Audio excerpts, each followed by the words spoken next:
नमस्कार, जय Hind. Ice Hindi channel से मैं हूं प्रदीप। डेली करंट अफेयर्स की सीरीज़ में आपका बहुत बहुत स्वागत करता हूं।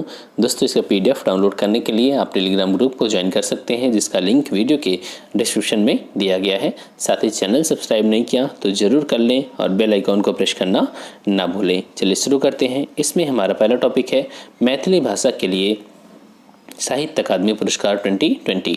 हमने अपने पिछले वीडियो में भी साहित्य अकादमी पुरस्कार के बारे में बात किया था, लेकिन वो था हिंदी भाषा के लिए, ठीक है। और साहित्य अकादमी पुरस्कार हमने पिछले ही वीडियो में देखा था कि 20 भाषाओं के लिए दिया गया है। तो यहाँ पर जो मैथिली भाषा के लिए साहित्य अकादमी पुरस्कार है वो किसको मिला? बिहार के कमल कांत को मिला, ठीक है। उनकी कौन सी रचना थी जिसके लिए उन्हें मैथिली भाषा के लिए साहित्य अकादमी पुरस्कार से नवाजा गया इस सम्मान से? तो उनकी रचना थी गाछ रूशल अछि। क्या नाम है उसका? गाछ रूशल अछि। इसके लिए उन्हें यह सम्मान दिया गया, ठीक है। 12 से 14 मार्च के बीच एक साहित्योत्सव का आयोजन किया गया और इसी में ये अवार्ड की घोषणा की जाती है, ठीक है। और यहाँ पर देखें तो बिहार के 2 लोगों को इस बार साहित्य अकादमी पुरस्कार मिला और यह पूरे प्रदेश के लिए एक गौरव की बात भी है, ठीक है। चलिए आगे चलते हैं। नेक्स्ट टॉपिक हमारा international federation of film archives के बारे में है। International federation of film archives, तो यहाँ पर ध्यान से देख सकते हैं, अमिताभ बच्चन को फिल्म आर्काइव्स और म्यूजियम के दुनिया भर के संगठन international federation of film archives के द्वारा प्रतिष्ठित यहाँ पर अमिताभ बच्चन को एक अवार्ड दिया जा रहा है। अवार्ड का नाम क्या है आप देख सकते हैं यहाँ पर, उसका नाम है FIAF, ठीक है। FIAF अवार्ड से सम्मानित किया जाएगा। कौन दे रहा है? तो यहाँ पर international federation of film archives के द्वारा यह प्रतिष्ठित सम्मान दिया जा रहा है। किसको? अमिताभ बच्चन जी को, ठीक है। और 78 ईयर्स के अभिनेता मतलब अमिताभ बच्चन की उम्र लगभग कितनी है? 78 वर्ष है। तो इनका योगदान तो फिल्मी जगत में, फिल्मी दुनिया में है ही है, तो उसी को देखते हुए ये अवार्ड दिया जा रहा है। चलिए आगे चलते हैं। न्यूजीलैंड अपने पहले बड़े टीकाकरण क्लिनिक का उद्घाटन किया। न्यूजीलैंड एक छोटा सा आइलैंड आप देखेंगे पैसिफिक ओशियन में। तो न्यूजीलैंड ने कोविड-19 महामारी से लोगों को बचाने के प्रयासों को बढ़ाने के लिए अपने पहले बड़े टीकाकरण क्लिनिक का उद्घाटन किया। और ये जो क्लिनिक है वो कहाँ पर खोला गया? दक्षिण ऑकलैंड में खोला गया, ठीक है। साउथ ऑकलैंड में खोला गया। और यहाँ पर कुछ चीज़ें और देख सकते हैं। यहाँ पर जो वैक्सीन है वो वैक्सीन के बारे में थोड़ा आप देख लें। देखिए जो वैक्सीन है ये वैक्सीन फाइजर के द्वारा बनाई गई है और इसका नाम क्या है? कॉमिरनेटी, ठीक है, कॉमिरनेटी। इसके तहत इसका ब्रांड नेम है। जैसे हमारे यहाँ कोवैक्सीन है, कोविशील्ड है, तो उसी तरीके से इसका नाम क्या रखा गया है? ब्रांड नेम कॉमिरनेटी, ठीक है।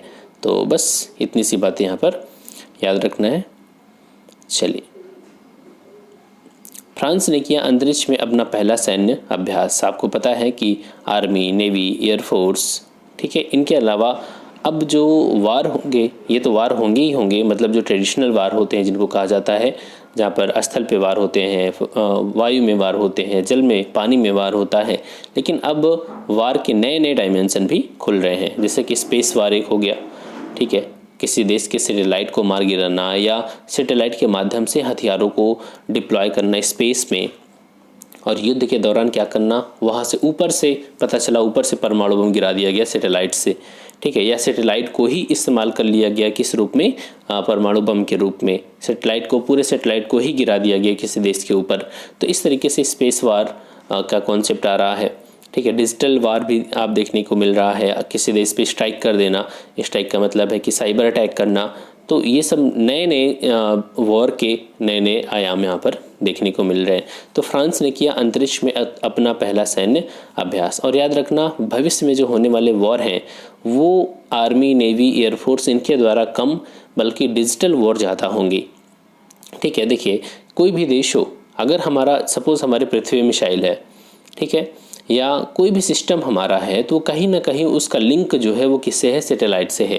क्योंकि अगर किसी लोकेशन पे सपोज परमाणु बम गिराना है तो उसको आखिर वो लोकेशन कहाँ से मिल रही है? जीपीएस सिस्टम से मिल रहा होगा। और जीपीएस काम कैसे करता है? सैटेलाइट से काम करता है। तो अगर हम किसी देश की सैटेलाइट को ख़राब कर दें, बिगाड़ दें या उसे ख़त्म नष्ट कर दें, तो उस देश का कोई भी तंत्र सिस्टम काम नहीं करने वाला है। तो सीधी सी बात है कि फ्यूचर में जो होने वाले वॉर हैं, अब देखिए आपके पास जो भी चीज़ें हैं उसका कहीं ना कहीं हर चीज़ का लिंक किससे है, सैटेलाइट से है। आप मोबाइल चला रहे हैं तो कहीं ना कहीं इनडायरेक्टली भी लिंक उसका किससे होगा, सैटेलाइट से होगा। हमारी नेवी, आर्मी, एयरफोर्स जो भी चीज़ों का इस्तेमाल करती है युद्ध के लिए, सब का लिंक कहीं ना कहीं डायरेक्टली इनडायरेक्टली सैटेलाइट से होगा। ठीक है, तो अब क्या हो रहा है, वॉर का जो स्वरूप है, प्रकृति है, वो बदल रही है बहुत तेज़ी से। तो इसी संदर्भ में फ्रांस ने अपने अंतरिक्ष में अपना पहला सैन्य अभ्यास किया है। आइए देख लेते हैं। विश्व शक्तियों के बीच बढ़ती प्रतिस्पर्धा के बीच फ्रांस ने पृथ्वी की जो ऑर्बिट है उसमें अपने उपग्रहों के साथ साथ अन्य रक्षा उपकरणों पर हमला करने की क्षमता का परीक्षण करने के लिए अंतरिक्ष में अपना पहला सैन्य अभ्यास शुरू किया। देखिए इन लोगों ने क्या अभ्यास किया कि दूसरे देश के जो सैटेलाइट हैं उनको कैसे मार गिराया जाए, ठीक है, उन पर कैसे हमला किया जाए, इन सब का ये अभ्यास कर रहे हैं, क्योंकि इनको पता है कि फ्यूचर के जो वॉर होने हैं वो कैसे होने हैं। ठीक है, तो यहाँ देख सकते हैं इस अभ्यास के समय क्या क्या हुआ। फ्रांसीसी सेना काफ़ी अंतरिक्ष बल के साथ एक खतरनाक अंतरिक्ष वस्तु की निगरानी करने के साथ किसी भी अन्य विदेशी शक्ति से अपने स्वयं के उपग्रह को सुरक्षित रखने का प्रयास करेगी। देख रहे हैं, अपने सैटेलाइट को बचाना और ये सब चीज़ें, दूसरे के सैटेलाइट को नष्ट करना, ये स्पेस वार में आ रहा है यहाँ पर अभ्यास जो इन लोगों ने किया। आगे चलते हैं। सड़क किनारे धार्मिक स्थलों को हटाने का आदेश दिया गया। उत्तर प्रदेश की सरकार के द्वारा यह आदेश दिया गया कि जो भी निर्माण कार्य 11 मार्च 2021 के बाद हुए हैं, कब से, 11 मार्च 2021 के बाद हुए हैं, 2011 के बाद। ठीक है, यहाँ पर अगर दिया गया हो तो ठीक है, नहीं दिया गया। इसमें बताया गया था कि 2011 के बाद जो भी निर्माण हुए हैं और इंक्रोचमेंट किया गया है, मतलब रोड पे बना दिया गया, धीरे धीरे क्या किया जाएगा, उस ज़मीन को, सरकारी ज़मीन को, और यहाँ पर इंक्रोच करते रहा जाएगा। और धीरे धीरे अगर मंदिर बनी है तो कहेंगे ये मंदिर की ज़मीन है, मज़ार बनी है तो कहेंगे मज़ार की ज़मीन है, मस्जिद बनी है तो कहेंगे मस्जिद की ज़मीन है।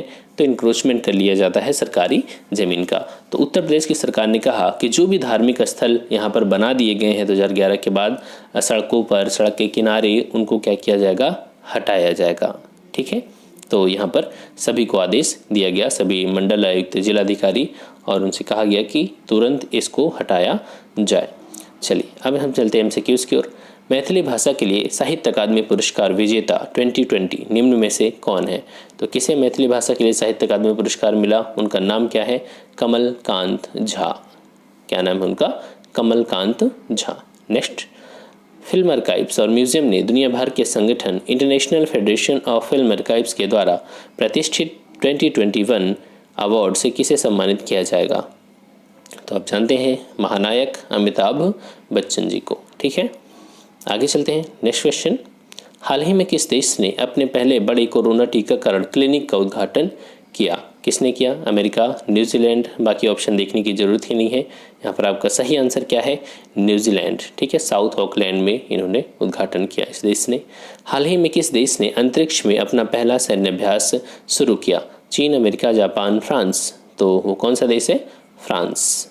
ठीक है, नेक्स्ट क्वेश्चन, हाल ही में किस राज्य ने सड़क किनारे धार्मिक स्थलों को हटाने का आदेश जारी किया? महाराष्ट्र, गुजरात, उत्तर प्रदेश, मध्य प्रदेश। तो इसका सही आंसर क्या होगा? उत्तर प्रदेश। ठीक है, चलिए तो दोस्तों ये रहा आज का वीडियो। आई होप कि आपको अच्छा लगा होगा, और प्लीज़ वीडियो को लाइक करना और कमेंट सेक्शन में ज़रूर बताना, और हाँ, वीडियो को शेयर करना मत भूलना। Thanks for watching, keep smiling.